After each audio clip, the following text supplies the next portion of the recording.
कल रात एक ऐसा वाकया हुआ जिसने मेरी जिंदगी के कई पहलुओं को छू लिया। करीब 7 बजे होंगे, शाम को मोबाइल बजा। उठाया तो उधर से रोने की आवाज। मैंने शांत कराया और पूछा कि भाभी जी आखिर हुआ क्या।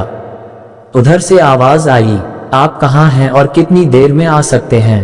मैंने कहा, आप परेशानी बताइए। और भाई साहब कहाँ है, माताजी किधर हैं, आखिर हुआ क्या। लेकिन उधर से केवल एक रट कि आप आ जाइए।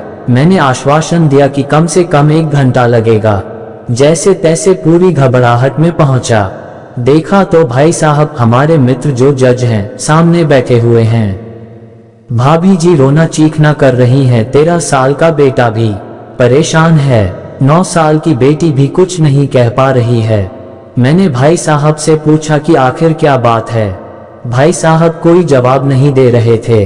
फिर भाभी जी ने कहा, ये देखिए तलाक के पेपर, ये कोर्ट से तैयार करा के लाए हैं। मुझे तलाक देना चाहते हैं।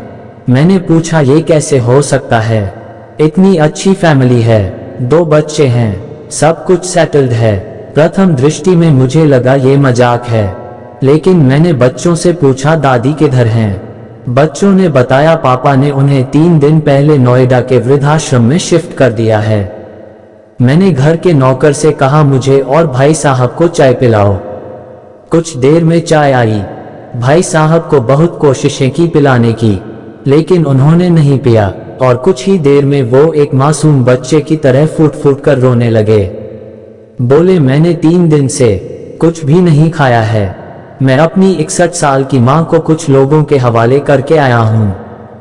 पिछले साल से मेरे घर में उनके लिए इतनी मुसीबतें हो गईं कि पत्नी भाभी जी ने कसम खा ली कि मैं माँ जी का ध्यान नहीं रख सकती। ना तो ये उनसे बात करती थी और ना ही मेरे बच्चे बात करते थे। रोज मेरे कोर्ट से आने के बाद माँ खूब रोती थी। नौकर तक भी अपनी मनमानी से व्यवहार करते थे। माँ ने 10 दिन पहले बोल दिया, बेटा तू मुझे ओल्ड एज होम में शिफ्ट कर दे।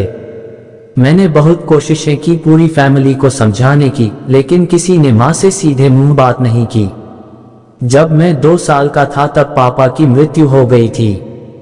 दूसरों के घरों में काम करके मुझे पढ़ाया, मुझे इस काबिल बनाया कि आज मैं जज हूँ।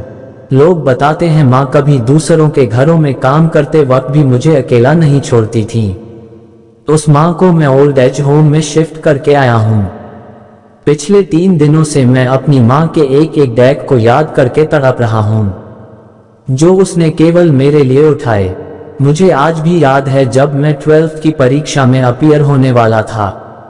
माँ मेरे साथ रात रात भर बैठी रहती। एक बार माँ को बहुत फीवर हुआ, मैं तभी स्कूल से आया था।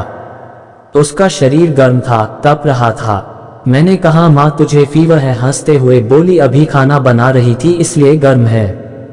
लोगों से उधार मांग कर मुझे दिल्ली विश्वविद्यालय से LLB तक पढ़ाया। मुझे ट्यूशन तक नहीं पढ़ाने देती थी कि कहीं मेरा टाइम खराब ना हो जाए। कहते कहते रोने लगे। बोले, जब ऐसी माँ के हम नहीं हो सके तो हम अपने बीबी और बच्चों के क्या होंगे। हम जिनके शरीर के टुकड़े हैं, आज हम उनको ऐसे लोगों के हवाले कर आए जो उनकी आदत, उनकी बीमारी, उनके बारे में कुछ भी नहीं जानते। जब मैं ऐसी माँ के लिए कुछ नहीं कर सकता तो मैं किसी और के लिए भला क्या कर सकता हूँ। आज़ादी अगर इतनी प्यारी है और माँ इतनी बोझ लग रही हैं, तो मैं पूरी आज़ादी देना चाहता हूँ। जब मैं बिना बाप के पल गया तो ये बच्चे भी पल जाएंगे। इसीलिए मैं तलाक देना चाहता हूँ। सारी प्रॉपर्टी इन लोगों के हवाले करके उस ओल्ड एज होम में रहूंगा। कम से कम मैं माँ के साथ रह तो सकता हूँ, और अगर इतना सब कुछ करके माँ आश्रम में रहने के लिए मजबूर है तो एक दिन मुझे भी आखिर जाना ही पड़ेगा। माँ के साथ रहते रहते आदत भी हो जाएगी। माँ की तरह तकलीफ तो नहीं होगी। जितना बोलते उससे भी ज्यादा रो रहे थे। बातें करते करते रात के 12:30 हो गए। मैंने भाभी जी के चेहरे को देखा। उनके भाव भी प्रायश्चित और ग्लानि से भरे हुए थे। मैंने ड्राइवर से कहा, अभी हम लोग नोएडा जाएंगे।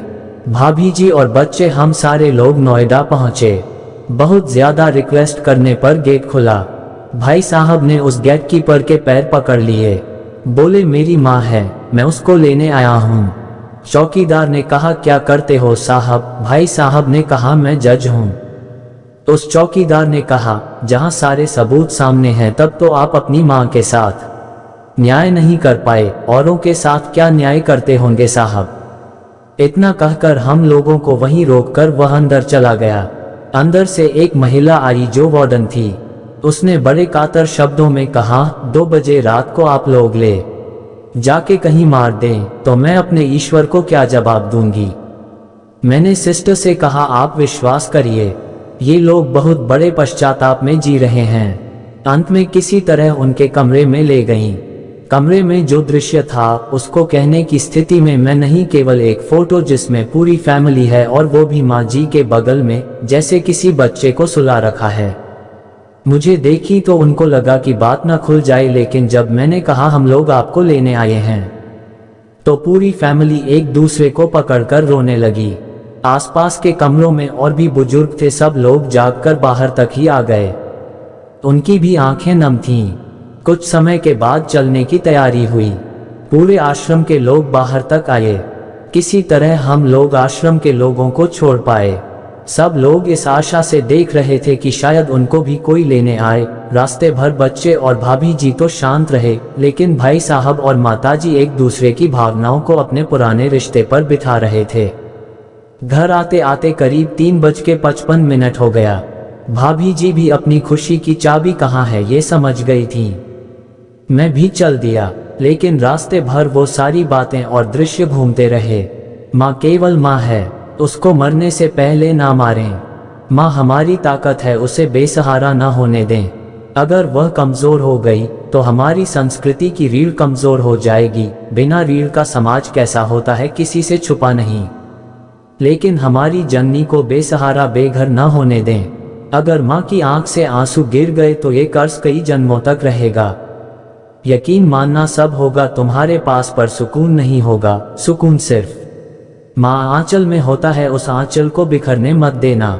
दोस्तों, आपको ये इमोशनल स्टोरी कैसी लगी हमें जरूर बताएं, जिससे आपकी प्रतिक्रियाएं पता लगे। सबसे बड़ी बात ये एक अच्छी कहानी है तो सभी के साथ शेयर जरूर करें।